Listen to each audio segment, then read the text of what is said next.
Bah, voilà, je vais même pas l'annoncer, je fais monter Sophia directement. On en avait parlé déjà dans plusieurs lives, on avait parlé donc des salut Sophia, des traumatismes que pouvait engendrer le mariage et les relations sexuelles sur les petites filles, etc. Et Sophia, c'était Djilou d'ailleurs qui m'avait parlé de toi. Bah, je te laisse te présenter, Bonsoir Cassius, bonsoir à tous, vous ça me m'entendez fait bien? plaisir déjà. Ouais, on t'entend bien. Enfin, je crois. Est-ce que vous l'entendez bien? Moi, je l'entends bien.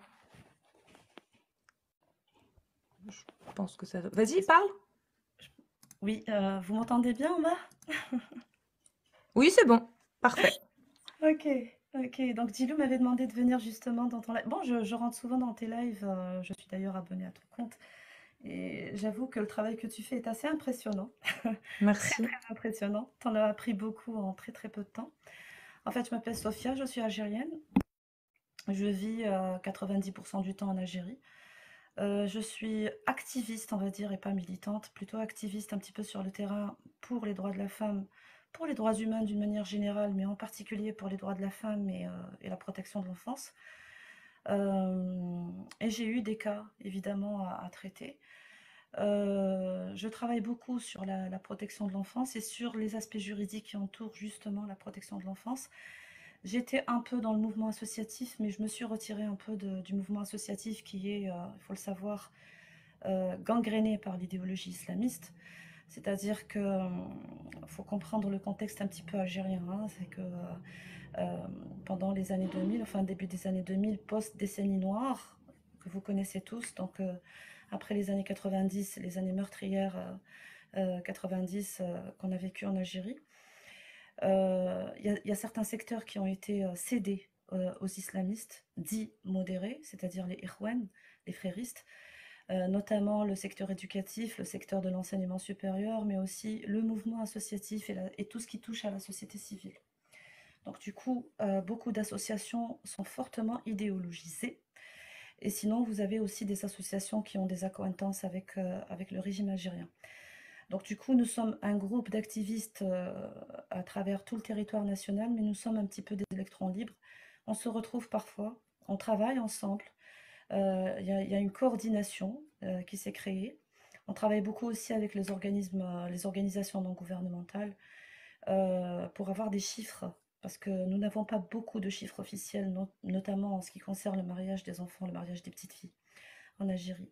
Donc voilà un Ouais, petit parce peu. que c'est considéré comme étant illégal d'un point de vue juridique, c'est ça? Oui, c'est considéré d'un point de vue juridique comme illégal, mais c'est considéré aussi comme un tabou.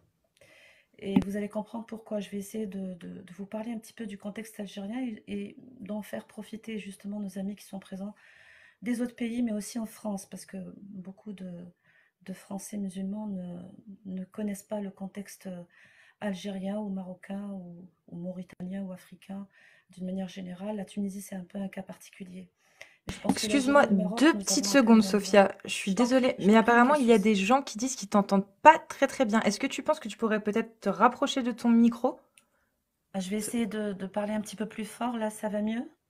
J'ai l'impression, en tout cas pour moi, ouais, là, je t'entends un peu mieux. Mais moi, j'augmente le volume directement sur C'est bon? Sinon, j'enlève le. Vous m'entendez bien? C'est bon, là, c'est bon. On entend bien. Ça va. C'est bon. Je te Ok, remercie. parfait. Merci à toi. Donc, je disais que je vais essayer de vous mettre un petit peu dans le contexte algérien et je vais rentrer dans le vif du sujet. Bon, d'abord, je tiens à dire que je suis apostate depuis maintenant 2 ans et un jour je raconterai mon histoire, mais je ne suis pas le sujet. Je suis montée surtout pour parler du mariage des petites filles et de vous parler un petit peu du contexte algérien, vous faire profiter en tout cas de mon expérience et de ce que prévoit la loi et pourquoi nous avons du mal à nous battre dans nos pays. Donc, en gros, enfin, il faut savoir que en Algérie, tout ce qui a trait à la famille, au mariage, au divorce, tout ça est régi par ce qu'on appelle le code de la famille. Le code de la famille qui est lui-même inspiré de la charia islamique, avec tout ce que ça implique comme inégalité homme-femme, hein, la polygamie, le tutorat pour la femme, notamment pour le mariage, les inégalités en termes d'héritage entre les hommes et les femmes, la citoyenne algérienne qui n'a pas le droit d'épouser un non-musulman, l'apostat ou le non-musulman qui n'a pas le droit d'hériter. Ça, il faut qu'on en parle parce que beaucoup d'Algériens et beaucoup de gens ignorent ça. Tout ce qui concerne tout ce qui a trait au divorce et le divorce qu'on appelle le divorce conditionné, qu'on appelle le khol' pour la femme, qui n'a pas le droit de demander le divorce comme ça, c'est-à-dire qu'elle est obligée de racheter sa liberté. Donc la femme est obligée de payer pour obtenir sa liberté pour divorcer. C'est ce qu'on appelle le khol'. L'adoption aussi qui est interdite et qui est remplacée par ce qu'on appelle la kafala, qui est conforme à la charia islamique. Euh, je vous ai cité quelques points, enfin les points les plus importants. En ce qui concerne l'âge du mariage, l'âge légal du mariage est fixé officiellement en Algérie à 19 ans pour les hommes et les femmes. Par contre, il existe une disposition qui permet à des mineurs de se marier en obtenant une dérogation du juge. Donc, en général, les mariages de mineurs qui passent par cette dérogation, l'âge tourne autour de 15-16 ans. Mais dans certains cas, il y a des filles de 14 ans qui sont mariées, dans des cas particuliers, notamment en cas de délinquance, en cas d'agression sexuelle aussi, pour masquer ou pour couvrir un petit peu entre guillemets, le déshonneur Ouais. qui s'abat sur la famille. Le souci, c'est qu'en Algérie, il faut savoir qu'il n'existe pas d'écart d'âge maximal entre les deux partenaires, entre la jeune mineure et son futur époux. C'est-à-dire que une fille de 14 ans peut être mariée à un homme de 30-35 ans. C'est-à-dire qu'il n'y a pas d'écart d'âge maximal. Mais dans tous les cas, les juges ne descendent pas en dessous de 14 ans parce que l'âge de discernement en Algérie est fixé à 13 ans. Euh, il faut savoir aussi qu'il est interdit officiellement de se marier religieusement avant le mariage. Ça, je vous cite ce que prévoit la loi et ensuite je vous parle de ce qui se passe en réalité. Donc, officiellement, il est interdit de se marier religieusement avant de se marier, avant le mariage civil. Mais les familles réussissent quand même à contourner un petit peu ces dispositions, notamment pour la polygamie, parce que dans la loi algérienne, il faut l'accord de la première épouse. Mais ce qui se passe, c'est que le mari prend une deuxième femme, célèbre le mariage religieux, et à la première grossesse, paf, le mariage, bien sûr, est officialisé auprès de l'état civil et auprès de la justice. Pareil pour les mineurs, c'est-à-dire qu'on marie des filles mineures, des filles très très jeunes parfois, et à la première grossesse, ou quand la fille dépasse l'âge de 13 ans, c'est-à-dire quand elle arrive à l'âge de 14-15 ans, on présente une demande auprès de la justice pour confirmer ou officialiser le mariage et ça passe. Donc voilà. Euh, dans certaines régions reculées du pays, notamment dans le sud algérien, et vous connaissez le désert algérien, hein, c'est immense, c'est très grand. Euh, donc ce genre de mariages sont toujours célébrés, c'est-à-dire qu'il y a des petites filles très très jeunes, c'est-à-dire qui sont mariées à 10 ans. Vous allez trouver un extrait d'un reportage que j'ai épinglé sur mon profil. C'est un reportage qui a été fait par la télé algérienne et qui est passé sur la télé algérienne de petites filles, très très petites, hein, genre 10 ans, 10 ans, on parle de 10-11 ans, qui sont mariées donc par leur famille dans le Grand Sud. Donc des petites filles de moins de 13 ans, ce qui est normalement officiellement interdit par la loi, mais ces mariages sont quand même encore célébrés.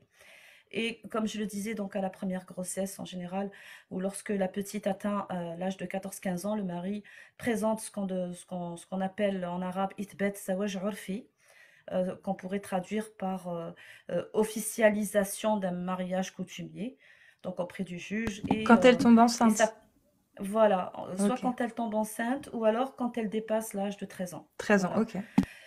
voilà, et ça passe crème. Il y a aussi un article de loi qui interdit au père officiellement ou tout autre tuteur de marier une fille mineure sans son consentement. Mais il n'existe pas de punition prévue par la loi. C'est-à-dire que en cas de contestation du mariage, il est tout simplement annulé. C'est-à-dire que le tuteur n'est pas puni par la loi. Contrairement à la Tunisie où le tuteur ou le père est puni par la loi d'une peine d'emprisonnement et d'une amende. Ça n'existe pas en Algérie, il n'y a pas de punition.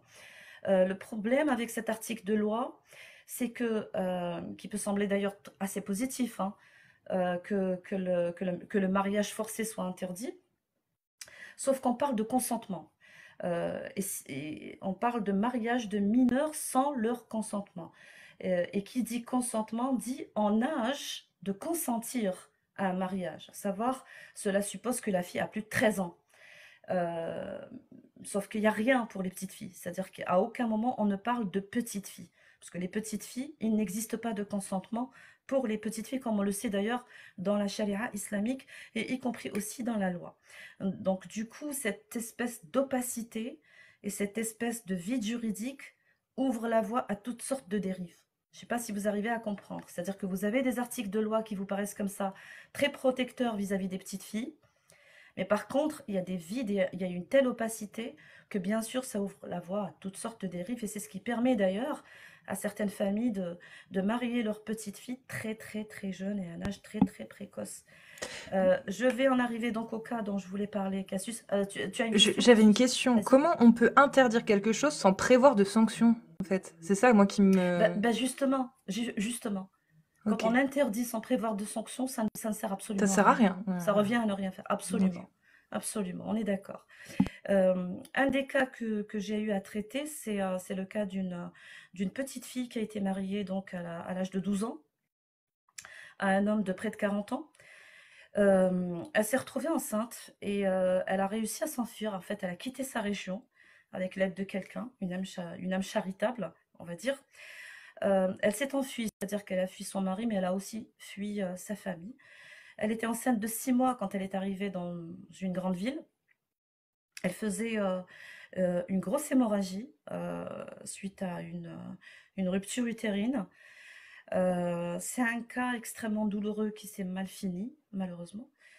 Et ça a été très très compliqué en fait parce que le personnel hospitalier a hésité à la prendre en charge parce que évidemment c'est une lourde responsabilité.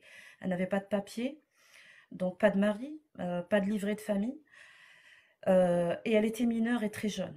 Donc il a fallu parcourir quelques hôpitaux avant de réussir à convaincre, sous la protection d'un procureur de la République et du mouvement associatif auquel il a fallu recourir pour qu'elle soit prise en charge dans un hôpital.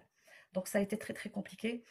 Je ne vais pas rentrer dans tous les détails précis par mesure de précaution et par mesure de sécurité, vous allez le comprendre, parce que c'est un cas qui est aujourd'hui pris en charge par la justice et c'est extrêmement compliqué parce que j'ai fait exprès de vous citer les lois. Et en fait, tant que le père n'est pas pénalisé, tant que le mari non plus n'est pas pénalisé, c'est bien beau d'interdire, mais le problème c'est que quand on dépose plainte, et encore faut-il réussir à déposer plainte, encore faut-il que la plainte soit prise en compte. Encore faut-il que l'un des tuteurs de la petite, c'est-à-dire son papa ou sa maman, puisse la prendre en charge et déposer plainte pour elle, parce qu'elle est mineure et elle est très jeune. Et c'est ça la complication en fait. C'est pour ça que je dis toujours aux gens, ne vous fiez pas aux apparences. Il faut vraiment être sur le terrain. Il faut avoir ce type de cas en face de soi pour savoir de quoi on parle. Et croyez-moi, avoir une petite fille souffrir, une petite fille de 12 ans souffrir d'une hémorragie, perdre son enfant, essayer d'expliquer à une petite fille de cet âge ce qui lui arrive. Moi, je l'ai trouvée extrêmement courageuse, cette petite, parce qu'elle a réussi à s'enfuir, parce qu'elle s'est rendue compte à un moment ou à un autre qu'il fallait partir. Ça lui a sauvé la vie, à la limite. Mais elle est prise en charge psychologiquement. Tous ses frais de prise en charge euh, de- par un pédopsychiatre enfin, ce sont les activistes en fait qui la prennent en charge. Parce que le mouvement associatif aussi hésite à prendre en charge ce type de petites filles, notamment les petites filles qui fuient leur famille. Voilà. Et là, concrètement, la justice, si les parents portent plainte contre vous, est-ce que la justice peut leur donner gain de cause, concrètement? Justement, c'est ça en fait. C'est pour ça que d'abord le personnel hospitalier avait peur de ça. Ouais. Le mouvement associatif refuse de s'engager par rapport à ça, justement. Il a fallu faire appel à l'organisme officiel de protection de l'enfance. Il y en a un Mhm. qui est tenu par une dame, mais qui a hésité justement à s'engager et à nous protéger. Nous ne sommes pas protégés par la loi.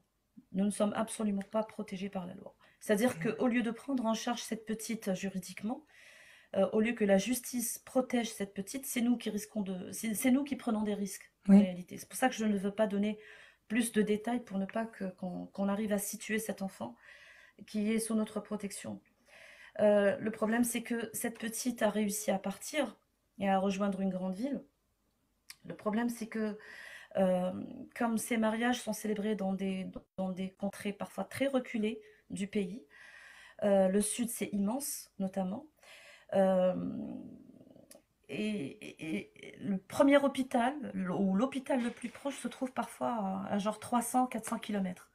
Sachant que tous les risques que comportent ces grossesses précoces, qui sont des grossesses à risque, toujours, et qui exigent une prise en charge particulière parce qu'elles aboutissent quasiment toujours à des accouchements par césarienne et par des naissances prématurées. Voilà pourquoi l'accouchement doit avoir lieu dans un hôpital et en milieu hospitalier, dans un bloc, et non dans n'importe quel centre de santé de proximité. Donc il y a des petites filles vraiment qui se retrouvent qui sont en danger en fait dans ces régions. Malheureusement, il y a des petites filles aussi qui meurent, mais qui échappent complètement aux statistiques macabres. C'est ce que Malheureusement, nous j'allais te n'avons pas de demander. statistiques. Voilà, c'est ce que j'allais Voilà, te tout à demander. fait. Il y a Même pas de énormément fourchette ou d'opacité de... autour de Ouais. ça. Ben, Alors, même au niveau associatif? au niveau associatif, ce sont surtout les organisations non gouvernementales qui nous fournissent quelques chiffres approximatifs. Euh, Ce qui m'inquiète et ce qui nous inquiète, c'est que la tendance est en hausse. C'est-à-dire que moi, je refuse de donner les chiffres exacts, mais par contre, il y a une tendance à la hausse et c'est ça qui est le plus inquiétant. Est-ce que tu penses que c'est parce qu'aujourd'hui, enfin, est-ce qu'il y a réellement une tendance en hausse ou juste des cas qui sont de plus en plus révélés parce que justement, il y a un système de communication qui est peut-être plus opérationnel à l'heure actuelle, où on arrive à mieux Je voir les pense choses? euh, absolument, Mm. absolument. Je pense aussi que c'est parce que les organisations non gouvernementales et parce qu'il y a de plus en plus d'activistes qui s'intéressent à ce sujet que nous réussissons à avoir des chiffres depuis quelques années. Mais sur les dernières années, effectivement, nous avons de plus en plus de cas et c'est ça qui est le plus inquiétant. Ce qui était un épiphénomène à un certain moment, certainement, puisqu'on n'en entendait même pas parler, ou alors très très rarement. Aujourd'hui, on en entend parler au point où même les médias officiels en Algérie en ont parlé. C'est-à-dire qu'il y a beaucoup de débats autour du mariage précoce, autour du mariage des petites filles en ce moment, et parce que justement les autorités ont pris conscience que cet épiphénomène est en train de prendre un petit peu plus d'ampleur. Donc c'est médiatisé. Et c'est une très bonne chose, et c'est très très positif pour nous. Ouais. D'accord, ok. Voilà. Et par rapport parce que toi, donc tu as dit que tu n'étais pas militante, mais tu es activiste. Et justement, en termes d'activisme, est-ce qu'il y a des structures où on peut peut-être aider, où il y a des démarches, des choses, des conseils qui pourraient être donnés, bah, par exemple, aux gens du chat s'ils ont envie d'apporter un soutien pour que votre affaire puisse évoluer, ou en tout cas être un peu plus légitime? Ben, en fait, dans un premier temps, nous nous battons surtout avec, y compris les associations, enfin les féministes, les associations féministes les défenseurs d'une façon générale des droits de la femme ou engagés dans la protection de l'enfance, pour mettre en place des lois claires et justes pour protéger les enfants et les petites filles en particulier. Mais même s'il s'agit d'un épiphénomène pour le moment, comme je le disais à l'instant, on s'inquiète de l'ampleur et on s'inquiète justement de, de, de la tendance grandissante, de la tendance à la hausse de ce type de mariage. Parce que euh, d'abord, le mariage des mineurs d'une façon générale, et non le mariage des petites filles, le mariage des mineurs en général, il faut savoir que c'était très localisé. Aujourd'hui, ce type de mariage gagne du terrain, notamment dans les grandes villes. C'est-à-dire qu'on enregistre de plus en plus de mariages de mineurs de moins de 18 ans, c'est-à-dire autour de 14, 15, 16 ans, y compris dans les grandes villes, alors que ça n'existait pas tellement auparavant. Mais là, on est d'accord que pour ces Ensuite, mariages-là, il y a une autorisation de juge quand même. Donc, c'est-à-dire que les juges sont conditionnés, encore à l'heure actuelle, à accepter ce genre de dérogation. absolument, Ouais. absolument. Et notre inquiétude aussi, c'est qu'on entend de plus en plus un discours nouveau à propos de la possibilité d'épouser ou de marier une petite fille conformément à ce que prévoit la charia islamique, hein.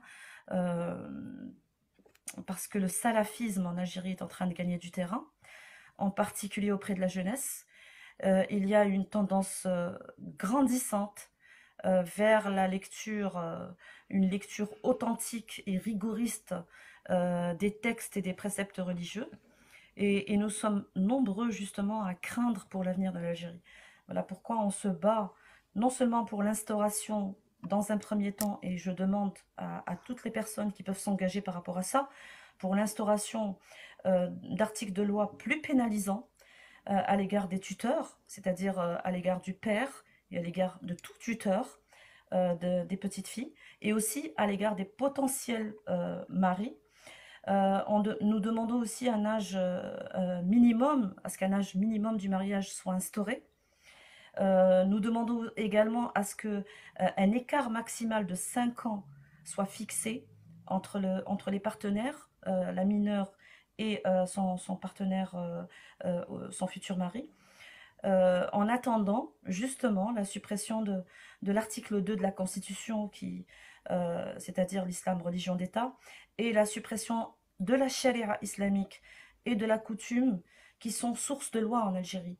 Beaucoup de gens l'ignorent et pensent que l'Algérie est un peu laïque ou quasi laïque. Non, la charia islamique est la seconde source de loi en Algérie. Ensuite, vous avez la coutume.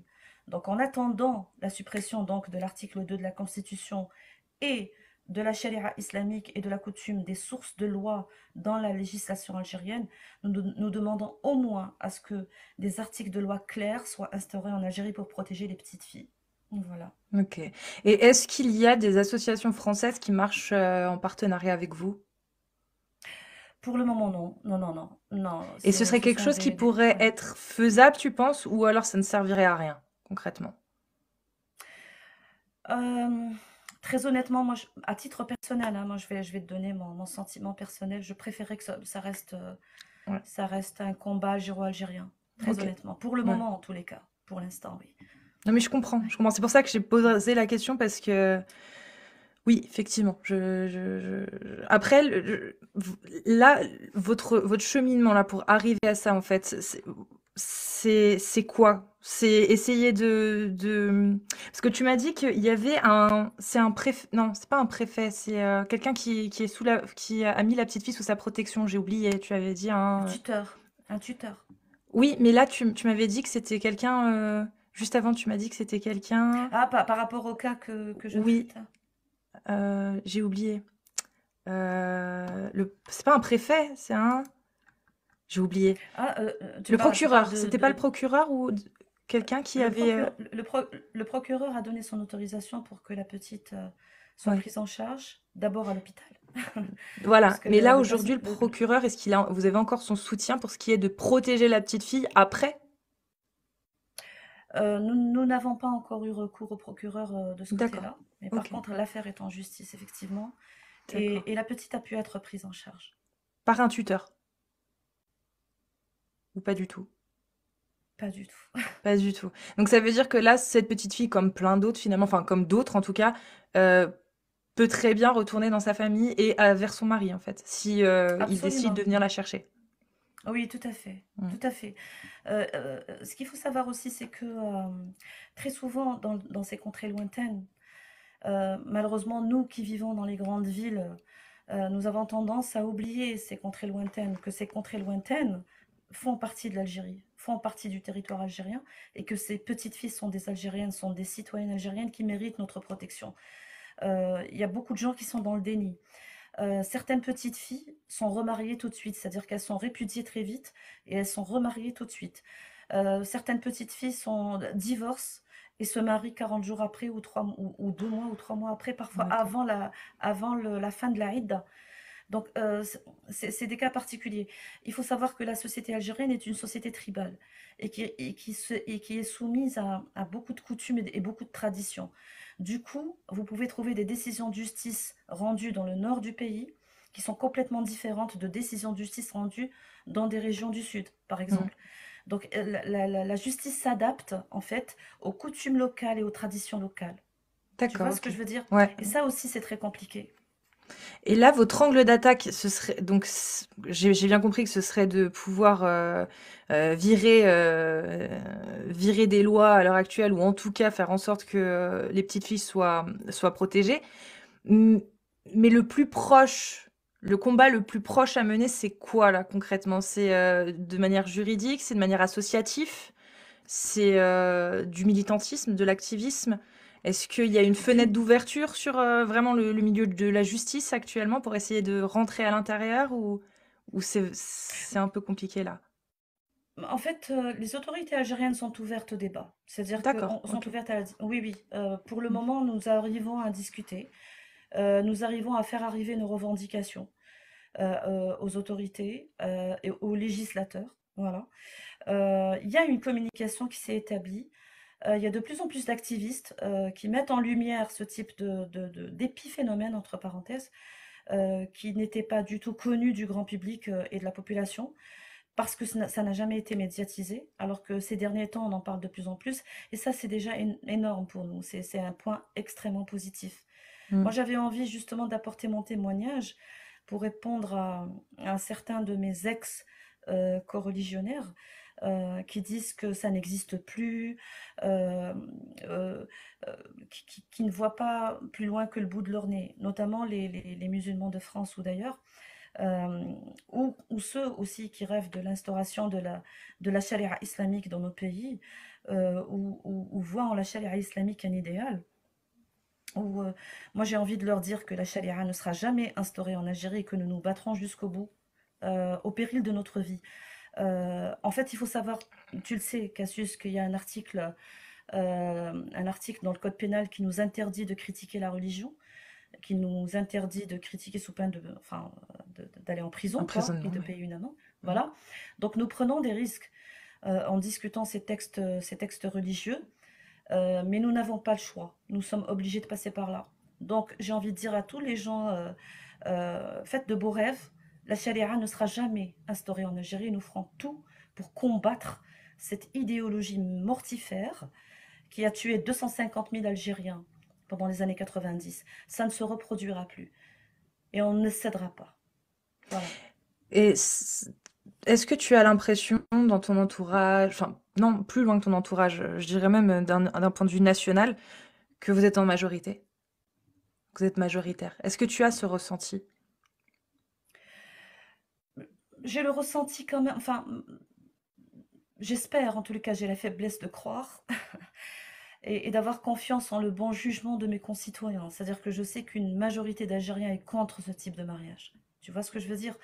Donc rien que pour ça, je sais que même si on arrive, en tous les cas, à faire arriver notre message à la population algérienne, elle sera d'accord avec notre message. En tout cas, C'est une ça. grande majorité des Algériens Ça suivra sera d'accord automatiquement. avec. Mm. Voilà, voilà.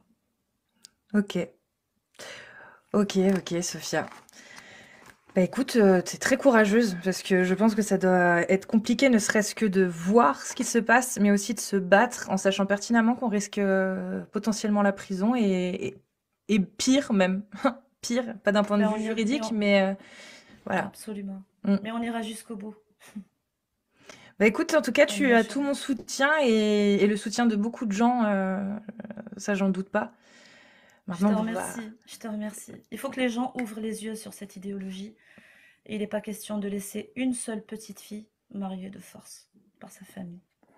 Voilà. ouais, je pense que Merci là-dessus, ça va Cassius. être compliqué de te contredire. Merci, Donc, merci merci à toi, infiniment. Sophia, vraiment. Merci pour le Et travail que tu fais et je t'encourage vivement sur cette voie. bah, du coup, on va rester bien en contact alors. Comme ça, on s'encouragera Avec grand mutuellement. plaisir. Avec grand plaisir, mes belles. Ouais. Je te Merci, remercie en tout merci à cas pour tous. le temps accordé, Avec puis plaisir. Avec pour plaisir et n'hésite pas à ouais, faire appel à moi, à chaque fois que tu en auras besoin. Avec plaisir. c'est noté. Et je vous Merci invite beaucoup. à vous abonner à la chaîne de Sophia, et au moins d'aller voir la vidéo dont elle a parlé. C'est un extrait d'un documentaire justement qui a été diffusé en Algérie, où il parle de ce sujet. Voilà. Et c'est une des premières fois que ça arrive, c'est bien ça? Qu'il y a un tel documentaire qui est diffusé sur les chaînes algériennes, si je ne m'abuse. T'es mute, Sophia. Abso- ah, Oui. exactement, Mm. exactement. Mais en fait, Ce qui est étrange, enfin, je suis pas adepte des théories du complot hein, non plus, mais ce qui est étrange, c'est que ce reportage, cet extrait en tous les cas que j'ai posté, que j'ai réussi à avoir à travers le réalisateur et la réalisatrice de ce reportage, mais malheureusement, ce reportage a disparu de toutes les plateformes. Du coup, je le garde précieusement, cet extrait, en attendant d'avoir le reportage en entier. Ok. Voilà. Mais écoute, j'espère en tout cas que tu le diffuseras dès que tu l'auras. Et on s'occupera de Avec faire tourner plaisir, ça. Voilà. avec plaisir. Merci Merci beaucoup, Katis, Sophia. merci à Si tous. tu avais Merci. dernier mot pour la fin, quelque chose à dire, Je sais vas-y. pas, je viens de voir Amir, je sais pas, il te dit Amir! ce qu'elle peut rester. Je sais pas s'il a une question à me poser ou... Allez, bah, je vais monter Amir. J'ai vu Amir, non? Bonsoir Amir. Oui, parce que Salut, je sais. d'habitude, il est toujours là. D'habitude, c'est mon Ouais, copilote. salut tout le monde. Salut Sophia, Salut. j'ai écouté avec attention ton témoignage. Très, très perturbant, même si je sais.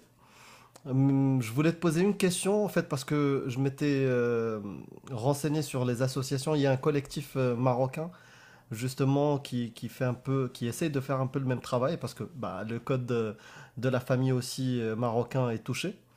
Parce que l'âge minimum connu, c'est 18 ans, mais il y a des dérogations via d'autres articles de loi, notamment le 20, 21, 22, qui permettent justement de donner des dérogations pour le mariage des petites filles. Et je ne sais pas si tu es en lien avec le collectif Dounia. Est-ce que tu as déjà discuté Non, avec eux? non, pas du tout, pas du tout. Si tu pouvais me donner leurs coordonnées, ça serait sympa. Ok, J'aimerais ok, je te donnerai les coordonnées des personnes qui sont bien. là. Avec plaisir, avec plaisir. Ok. En tout cas, courage. Merci, Courage merci, et merci à bravo toi. pour ce que tu fais. Ouais. Merci, c'est adorable. Et Merci on te beaucoup. dit à bientôt. À très bientôt. Ouais, à très bientôt, Sophia. Et bonne soirée, bonne Bonne continuation. soirée à toi, merci beaucoup. Et encore des... Ah oui, et Ali Babal m'a chargé de te dire qu'il s'excusait auprès de toi, que il essayait de faire en sorte d'être moins intimidant parce qu'il avait beaucoup trop de testostérone et tout. Donc voilà, mais ça marche pas bien, donc il s'excuse auprès de toi, voilà. Pas de souci, il est adorable, Alibaba. Comment ça va? Ça va et toi? Moi, ça va très bien. Alhamdoulilah. Non, sérieux, je te pose la question sérieusement. Comment ça va? Oui, oui, je vais très bien, ça va. Ok. Ça va très bien. Merci beaucoup. Je suis très content du combat que tu fais, du militantisme que tu fais. Ça, ça réchauffe le cœur et ça rassure. Même si on fait exactement la même chose, mais j'ai l'impression que moi, c'est plus abstrait. Moi, je trouve que tout travail est bon à prendre, tu vois. Toute forme de militantisme, toute forme d'activisme, et même quand c'est de la politique, c'est toujours utile. Voilà, tout est bon à prendre, surtout en ce moment et surtout dans le contexte algérien. Et toutes les bonnes Est-ce volontés sont invitées justement à être un petit peu plus actives, notamment sur les réseaux sociaux. Moi, j'appellerais surtout les femmes à être un petit peu plus actives sur les réseaux sociaux et à se montrer. Parce que les femmes sont importantes en Algérie, elles représentent 50% de la population algérienne. Et j'aimerais que les femmes soient un petit peu plus engagées dans ce combat. Voilà. Messieurs, bien sûr, vous êtes invités aussi. est-ce que tu as des retours Des retours de la part de d'Algériennes? sur le terrain ou sur les réseaux sociaux? Moi, je ne sépare jamais les deux. Non, je veux dire sur le terrain, quand on discute avec la femme algérienne, tu veux dire? La femme algérienne, bien sûr, que nous avons des retours. Nous avons des retours très positifs. Malheureusement, sur les réseaux sociaux, un petit peu moins, quand même. Et est-ce que ce genre de relation qui est endossée, disons, par les formes d'autorité locale, je me rappelle plus, tu as utilisé le nom Wali ou procureur, je sais plus, ou Qadi. Euh, est-ce que c'est Je sais pas comment poser la question sans paraître. Est-ce qu'il y a des régions plus touchées que d'autres? Voilà, disons cela comme ça. Par le phénomène du mariage des petites filles? Oui. Par le phénomène du mariage des petites filles, oui, en général, c'est le Grand Sud. Ça va Qu'est-ce que de tu, Gardaïa voilà, qu'est-ce que tu appelles le Grand Sud? jusqu'à l'extrême sud, jusqu'à l'extrême sud. Borj Beji Mrtar, etc. Donc en général, ça touche beaucoup le Grand Sud. Et par contre, pour le mariage des mineurs, je disais tout à l'heure dans mon intervention, le mariage des mineurs, par contre, ça, c'est un phénomène qui prend un peu plus d'ampleur dans les grandes villes. C'est-à-dire que la tendance est un petit peu grandissante dans les grandes villes, chose qui n'existait pas vraiment auparavant. C'était vraiment des cas très, très, très rares et très particuliers. Ces dernières années, le mariage des mineurs, je parle bien du mariage des mineurs qui passe par la dérogation du juge, touche un petit peu les wilayas du Nord, et ça, c'est quelque chose d'assez nouveau, j'avoue. Par contre, le mariage des petites filles, ça a tendance à être vraiment à toucher plus les régions les plus reculées, et en général, hein, franchement, en général, le Grand Sud algérien. Quand je dis le Grand Sud, ça va, je te dis, de l'Arwat, Gardaïa, etc., jusqu'à l'extrême sud, Tamanrasset, Borj Beji Mrtar, etc. Voilà.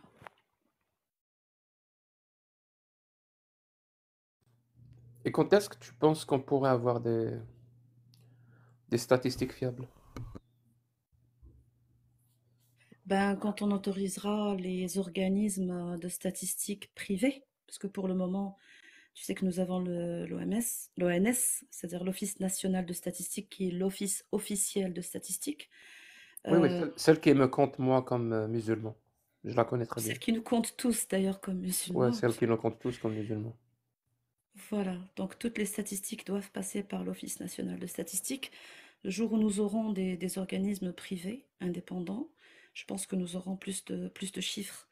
Euh, je disais tout à l'heure que les initiés, entre parenthèses, ou les gens qui sont actifs un petit peu sur le terrain ou travaillent avec les organisations non gouvernementales et les activistes, en tout cas d'une manière générale, ont quelques tendances, quelques chiffres, mais qu'on ne donne pas en général, parce que ce ne sont pas des chiffres officiels, parce que nous n'avons pas le droit de les donner, parce que justement ce ne sont pas des chiffres officiels, mais ça nous donne déjà à nous une tendance, et c'est ce qui fait que voilà, on s'inquiète un petit peu plus du phénomène, on en parle un petit peu plus, et je pense que les autorités aussi ont pris conscience de cet épiphénomène, je préfère l'appeler épiphénomène hein, pour le moment, et c'est pour ça d'ailleurs qu'il y a de plus en plus de débats et de reportages à la télé. Le reportage le plus hardcore, ça a été le reportage dont j'ai posté l'extrait parce que on voit vraiment les petites filles, on leur parle et on voit vraiment que ce sont des gamines, notamment la première petite fille qui a été mariée à l'âge de 10 ans et qui venait de divorcer et dont la mère s'inquiétait en fait si elle était enceinte. Et elle était très heureuse qu'elle ne soit pas enceinte lorsqu'elle a été répudiée pour pouvoir la remarier très vite. C'est très douloureux parce que quand tu entends la petite fille s'exprimer, c'est une petite fille.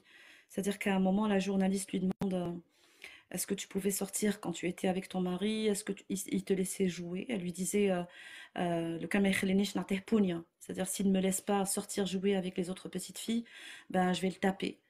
C'est une petite fille qui a un langage de petite fille, un raisonnement de petite fille. On voit très bien que c'est une petite qui n'a pas la maturité euh, suffisante pour se marier. Mais ce qui est le plus tragique, c'est que la maman s'inquiétait de savoir si sa petite était enceinte lorsqu'elle a été répudiée pour qu'elle puisse la remarier très vite. Et c'est ce qui arrive le plus souvent. Lorsque ces enfants, lorsque ces petites filles sont répudiées, elles sont mariées à d'autres hommes. Donc elles n'échappent pas à ce cercle. C'est assez triste, en fait, et tragique.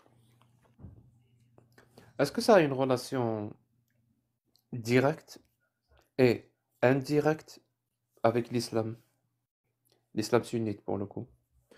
Et je précise, hein, quand je dis relation directe, ça veut dire c'est un effet un cause-effet. Ça veut dire que c'est l'islam sunnite qui cause ça de manière directe. Et de manière indirecte, ça veut dire, je te donne ma propre analyse et tu me dis ce que tu penses. Ça veut dire pour qu'une société accepte des idées aussi farfelues que l'islam sunnite, qui contredisent bah, le réel et la science et contredit tout, ils sont obligés d'instaurer un environnement ignorant. Un environnement, c'est l'ignorance qui est de mise, qui est propagée, qui est hégémonique, pour que l'islam puisse subsister. Et donc, dans cet environnement-là, qui est nécessaire à l'islam, lui-même peut provoquer ce genre de dérive, ce genre de sauvegarde de traditions barbares. Je vais pas te le cacher. En fait, il y a énormément d'ignorance, hein.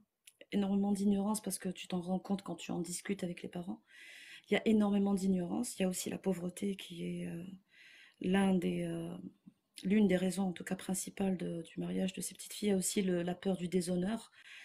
Il y a les traditions, le poids des traditions, mais la tradition, les traditions et la coutume est fortement inspirée par l'islam. On ne va pas se le cacher. C'est l'islam qui permet ce type de mariage et d'ailleurs ces petites filles sont mariées religieusement. Euh, Ces familles savent que l'islam permet ce type de mariage, qu'il n'y a absolument rien qui contredise en islam, en tous les cas, ce type de mariage. Donc ces familles savent que l'islam le permet. La tradition et la coutume locale est fortement inspirée par l'islam.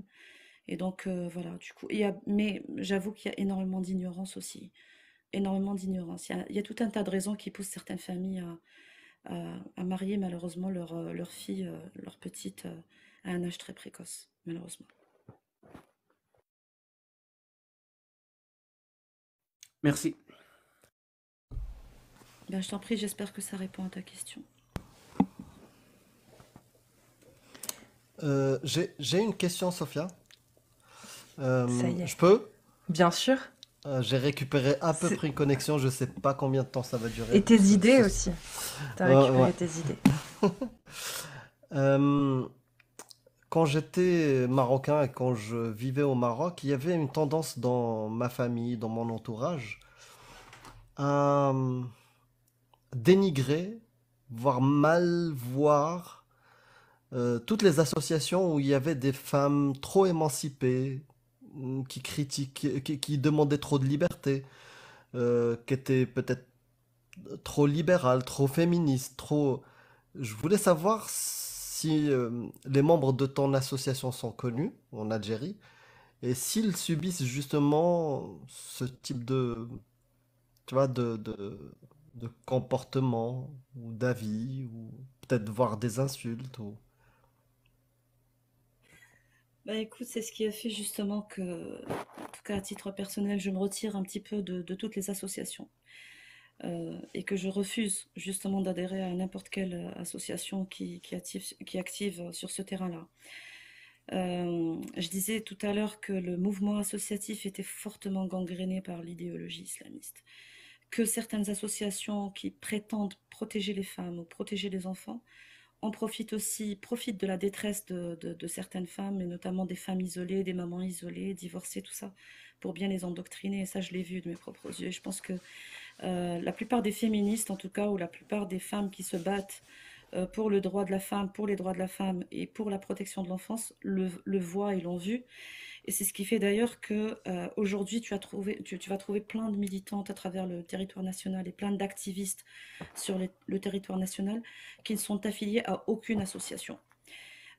Oui, elles nous trouvent trop libérales, elles nous trouvent un peu trop laïques, elles nous trouvent un peu trop féministes à leur goût, alors que ce sont des femmes que ce sont des associations qui sont censées se battre pour la protection de la femme, pour les droits de la femme. Mais malheureusement, elles nous trouvent un petit peu trop libérales. On n'a pas le droit de parler d'islam aussi. On n'a pas le droit de parler du code de la famille, alors qu'on est censé se battre justement pour l'abrogation du code de la famille. Il est très difficile de militer dans une association qui est euh, très, très soumise à l'idéologie islamique, enfin, voilà, de militer pour l'abrogation de la famille qui est inspirée de la charia islamique. C'est très compliqué. Donc du coup, tu vas trouver des électrons libres, des espèces d'électrons libres qui travaillent en coordination, mais c'est très, très, très compliqué, très compliqué. Arriver à l'abrogation de la famille, moi, c'est mon rêve. J'espère être vivante le jour où ce code de la famille, ce code de l'infamie sera abrogé en Algérie, et surtout le jour où l'islam, religion d'État, disparaîtra de la constitution algérienne, et le jour où la charia islamique et la coutume disparaîtront des sources de loi en Algérie. la législation algérienne en tout cas. J'espère être encore vivante, en tout cas on continuera le combat, hein, on ira jusqu'au bout. Voilà. Merci Et, pour ta réponse. Merci. et pour en revenir à la première question de Jack, comment ça va, Sophia? Vraiment, je veux dire, de voir ça, de traiter ça, d'être dans ce combat-là. Est-ce, comment tu le vis, toi? Bon, je pense qu'il m'a posé la question pour autre chose. Mais on va dire Moi, je que te pose cette question-là. Ça m'a fait penser à ça, justement. Vraiment. oui, c'est très lourd en fait, mais quand on s'engage, bah, on prend tout, hein. On prend tout et on doit prendre sur soi. On reste des êtres humains. Voir une personne souffrir de toutes les façons, d'une manière générale, quand on a de l'empathie en soi, quand on est humain, c'est déjà très difficile. Moi, je me souviens que quand j'ai commencé à m'engager un petit peu pour les autres, quand j'ai commencé à vouloir faire quelque chose pour les autres, c'était au lycée, je devais avoir dans les 16-17 ans. Ma mère m'avait vraiment déconseillée parce qu'elle pensait que j'étais un peu trop fragile pour ça. J'avais commencé à être un petit peu active dans les services de cancérologie, notamment les services, bon Jack, tu connais toi le CPMC à Alger, à l'hôpital Mustapha, il y avait une association qui était très active avec les enfants cancéreux, on faisait des activités, on faisait plein de trucs. Et ma mère me disait, voilà, tu vas t'attacher et tout, et tu vas souffrir. Et c'est vrai que ça a été très dur, surtout quand on perdait des enfants. Le premier enfant auquel je me suis attachée et qui est décédé malheureusement, ça a été extrêmement difficile à encaisser. Mais ça forge tout ça, en fait. Ça forge. Quand on commence à être actif, et d'ailleurs, je conseille aux adolescentes ou aux jeunes gens de s'engager le plus tôt, en fait. Parce que finalement, ça forge, ça forge. Et puis, c'est pas qu'on devient insensible, on est toujours sensible à la souffrance des autres, mais on réagit différemment. On réagit différemment. On essaie de prendre sur soi, on peut prendre sur soi, on a la capacité de prendre sur soi, et puis on pense à l'autre, on pense surtout à celui qui souffre, parce que c'est celui qui souffre qui est le plus important, et pas notre petite personne. Merci pour cette réponse. Du coup, t'es pas prête de lâcher le combat. Ah non, mais jamais. Parfait. Ça va alors. C'est tout ce qu'on voulait entendre. Mais ouais. Merci. Ben, Et merci à toi encore. est-ce que tu connais Cassius ou pas? Ah mais j'ai l'habitude Oui, mais je suis abonnée à son compte et j'ai l'habitude de rentrer sur ses lives, bien sûr. Je connais. Ça fait longtemps que tu l'as su? Ça doit faire dans les 2-3 mois à peu près. 2 mois, je pense, à peu près. Et oui, j'aime beaucoup ce qu'elle Et fait en fait. Mais Je qu'est-ce l'avais que tu fait penses? parce que je lui ai dit, voilà, enfin, je suis assez impressionnée. Elle a appris énormément de choses en très peu de temps, ce que bon Effectivement. nombre de musulmans n'ont pas appris pendant toute une vie. Donc Je suis bien entourée aussi. c'est très impressionnant. En tout cas, merci Effectivement. pour tout ce que vous faites. Parce que en réalité, et je vais finir là-dessus, je pense, je vais pas monopoliser la parole et la soirée. C'est un plaisir, hein, Euh, sache-le, il n'y a pas de problème. Si ça tenait qu'à moi, tu peux Tu peux rester rester 2 jours. C'est adorable. et demi même, 2 jours et demi. Merci. Non, mais en fait, ce qui se passe, moi je dis toujours que ce qui se passe en France finit par retentir sur l'Algérie, ce qui se passe en Algérie finit forcément par retentir sur la France. Nos destins sont liés d'une manière ou d'une autre. Donc du coup, il y a plein de gens qui comprennent pas. Bon, il y a plein de gens qui me disent t'es pas algérienne. Si c'est عربية ولا راكو تسمعوا فيا تحت ولا جزائريين. أنا جزائرية. تحب نهضر لك بالجزائرية، نهضر لك بالقبايلية، نهضر لك كيما حبيت. Ah, t'as un نهضر لك accent norvégien. T'as un accent norvégien, j'ai entendu, ouais. voilà. T'as presque le même accent Donc, que moi. Attends. Donc il y a plein de gens qui ont des doutes, qui se disent, ah bon, je peux te parler comme une parfaite aristo, comme je peux te parler comme نهضر لك كي social زعما تاع الجزائر شغل كيما حبيت. Bon, en fait, je dis toujours que voilà, on الحقرة a toujours الحقرة. tendance à والحقرة. On a tendance à dire pourquoi vous vous mêlez de ce qui se passe en Algérie quand les Français parlent de ce qui se passe en Algérie et vice-versa.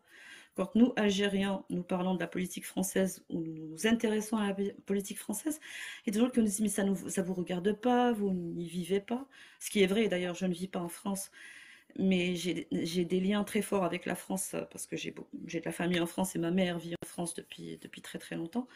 Donc je fais le va-et-vient entre l'Algérie et la France, mais 90% du temps je suis en Algérie. J'ai aussi fait mes études universitaires en France, donc voilà.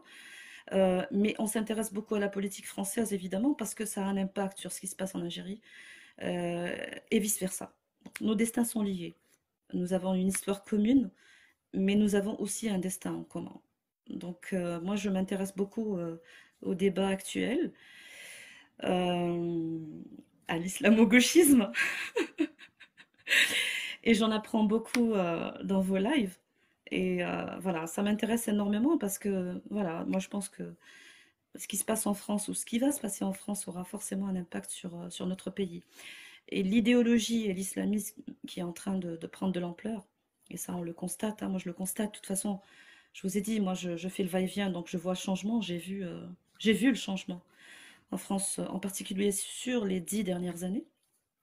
D'ailleurs, on en parle beaucoup avec ma mère. Je le vois, c'est perceptible hein, et c'est visible. On peut parler de minorité visible, mais en tout cas c'est visible. On se rend compte que le discours a changé, il s'est radicalisé. Et cet islamisme qui a tendance à prendre de l'ampleur, cette idéologie en tous les cas qui a tendance à prendre de l'ampleur en France, a un impact sur nous, surtout sur nous qui militons dans nos pays, parce que ça nous freine en fait. Ça nous freine. Ça ne nous aide pas du tout. On compte beaucoup d'ailleurs sur notre diaspora pour nous aider, sur la diaspora algérienne à l'étranger pour nous aider. Mais quand je vois une certaine diaspora et j'entends le discours d'une certaine diaspora, ça m'exaspère. Mais on perd pas espoir. Voilà. Parce que malheureusement, il n'y a pas que la diaspora apostate, il y a la diaspora euh, croyante qui, Tout à fait. voilà, qui est très active. Donc, Oui, oui. Il y a même une diaspora d'escrocs aussi.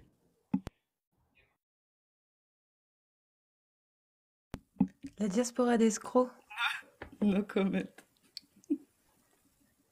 Ah, moi, je veux en savoir plus. La diaspora Oh, bien d'escrocs. sûr, il n'y a aucun souci. Un jour, On fera un live on fera dessus? ça, on fera un live dessus. Vas-y. Ok. Sinon, un dernier mot, Sophia. Si je te dis 1, 2, 3, Je vive à l'Algérie, bien sûr. ah, non, c'était pas le bon accent, c'est l'Algérie. L'Algérie. Voilà. L'Algérie. non, non, non, c'est 1, 2, 3, viva l'Algérie. Voilà. Bon, bah sur ces belles paroles. Sophia, si tu veux rester avec nous, écoute, il n'y a pas de Là, problème. je vais descendre, je vais vous écouter d'en Ok, bas. parfait. Non, Avec beaucoup de plaisir, en tout cas. ZDK, Sophia. ZDK, Sophia. Rimiti, Rimiti, rimiti, rimiti. Rimiti. Je m'étais. En Désolé, tout cas, je vais Cassius est vous écouter complètement avec largué. Ouais, je sais pas qu'est-ce que c'est. Remettez, Ah, remettez-moi remettez. voilà Remettez un un autre autre Ah, verre. d'accord, ok. Rimiti. Rimité. D'où la Cheikha Rimité. Oui, d'accord. Voilà, en tout cas, merci beaucoup. Merci de m'avoir offert cet espace pour pouvoir m'exprimer. Et j'espère que les gens ont compris le message. Et puis, je vous écoute d'en bas. Et en cas de besoin, n'hésitez pas. Je peux remonter à tout moment. Merci beaucoup et bonne soirée. Merci à toi, Sophia. Bonne soirée.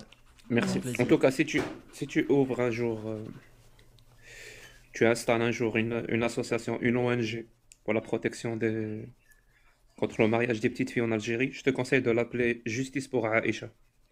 Ah ouais, Pas justice pour Aïcha. Incroyable. Merci, merci, bonne soirée. Bonne طلب soirée. المحل. Non, à bientôt. أنا تعب مشاكل. Ouais, toi, t'es mec à problème, quoi.